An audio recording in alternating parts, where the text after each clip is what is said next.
Saboteur makes a strong first impression. There are few callings nobler than that of a World War II French resistance fighter, and the black and white Schindler's List conceit is ready-made to yank at your heartstrings. Still, as a game, it treads established ground. Not to mention there's already been one open-world experience this year that focuses on wholesale demolishment.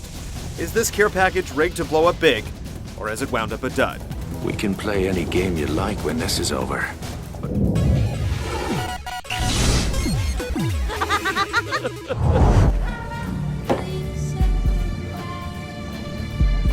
You are Sean Devlin, an Irish race car driver turned mad bomber with a purpose.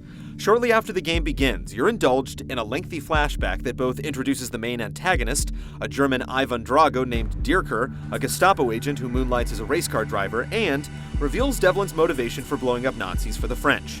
As it happens, Devlin's best friend was tortured and murdered by Dierker after they trespassed on a Nazi base. To add insult to injury, this was mere hours before Dierker popped a cap in Devlin's tire, causing him to lose a big race. Son of a bitch!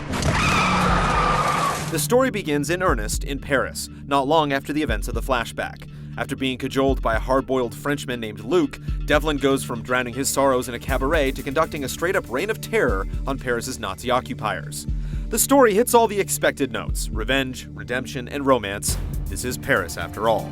It all feels lightweight, though. The atrocities and barbarities that probably motivated people like Devlin to risk life and limb to fight the Nazis are given short shrift, and the dialogue is far from convincing. I'm the one who's been cheated, Devlin.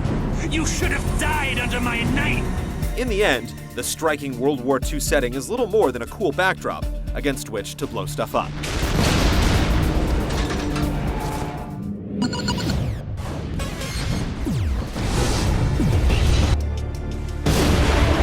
That's my cue. Time to leg it. The Saboteur is laid out like most open-world games. You have a handful of story and side missions available to you at any time, as well as a ton of stuff to do beyond the story's bounds. The difference here, though, is that engaging in extracurricular carnage can actually make your missions appreciably easier. All around Paris and its surrounding areas are Nazi military assets, sniper towers, propaganda speakers, AA guns, and the like. And when you take down one via sabotage, it's gone forever. This means that when you're inevitably on the lam following an explosive end to a mission, you'll encounter less in the way of armed resistance. It's the most effective way to get rich, too. When you blow up a Nazi structure, you'll clock the contraband, which you use to unlock new weapons and restock ammo, among other things. The Nazi stuff is everywhere, making it totally possible to raise hell for lengthy stretches without dipping a toe into the directed experience. The story missions themselves are generally pretty substantive. The brief one-offs have been saved for side quests, and there are plenty.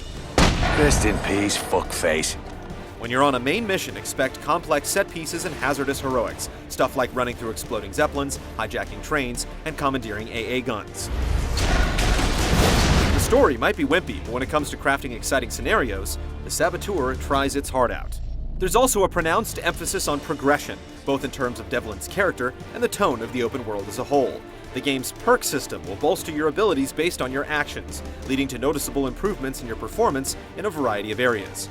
If you steal and collect enough cars, for instance, you unlock fancier models in your garage for free use. Likewise, if you're brazen with the stealth kills and demolitions, you can unlock perks that affect your bombs, or even open up brand new hand-to-hand moves. The territory control mechanic certainly is flashy, if a bit undercooked. When you complete key story or side missions, the dour black and white world comes into vivid color. The effect is often accompanied by a drag-out firefight with the Nazi occupiers. The payoff is neat, and the effect serves as an interesting marker of progress as you travel through the city's patchwork of beaten down and invigorated districts. But given that the system by which you free a district is more or less arbitrary, it's basically just window dressing.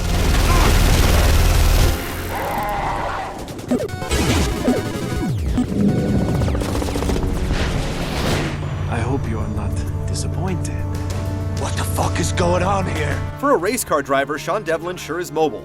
To suit Paris's hilly geography, Saboteur puts a focus on verticality, which in effect means you have to spend a lot of time helping Devlin impersonate Altair. Though the climbing game doesn't begin to approach Assassin's Creed's stunningly real-seeming parkour, Motherfuck! it works just fine. Factor in a proliferation of automobiles, one of which, incidentally, is a clear homage to the King of Assassins himself, and you have a game where you're constantly on the move. It won't occur to you at first to take the rooftops to evade pursuit. There are just too many cars everywhere, and in this open-world game, they're actually easy to drive. Once you realize how comprehensive the Nazis are about their patrols, you'll look upward for sanctuary. It also helps that the most common hiding spots in which to wait out alarms are located atop buildings. Down the hatch, as they say. Like climbing, the combat mechanics are bare bones. Hand-to-hand fighting is a little clunky, but you won't do much of it anyway, since guns are cheap and plentiful, and stealth kills basically foolproof, especially once you learn to do them from the front. Armed combat works like you'd expect. You can free fire from the hip, or shoot through the iron sights. The game takes liberties with realism in favor of explosive feedback, so expect some high-powered weaponry. Keep an eye out for what the Terror Squad troops are packing. The Saboteur's mechanics, in a nutshell, are a little kludgy but functional. When the game is at its best, like say when you're going on a demolition marathon, dodging a 4-alarm response from the Nazis complete with zeppelins overhead, you can count on the controls to not kill you. The Demolishment game isn't anywhere near as comprehensive as Red Faction Guerrillas, but to its credit, you'll also feel like you have a chance to make it out of the hairiest situations alive. One day you'll have to tell me how you came by these scars.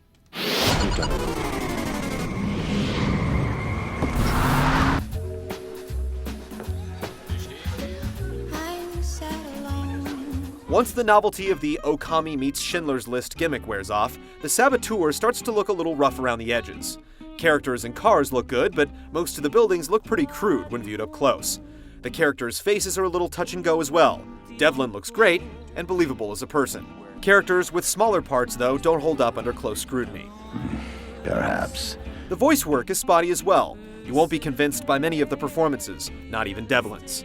Oh, I'm afraid I've been a bad girl. Aye, I'm certain of it. Black and white pretensions and all, the Saboteur traffics in boring, overused caricatures. I think this is the beginning of a very profitable friendship. You are now free to trade with any black market dealer in the city. The music is nice, though, comprised of remixed period music when you're in a car and sweeping orchestral pieces when it wants to drive home the drama.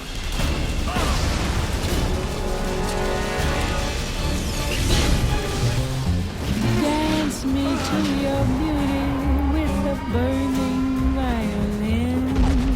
However much its color scheme may protest to the contrary, the Saboteur is not a classic. It gets the basics right, though, and it's peppered with a lot of exciting, memorable moments. If you haven't had your fill of open-world mayhem this year, and quite a year it's been, you shouldn't begrudge it an explosion or two. Probably not.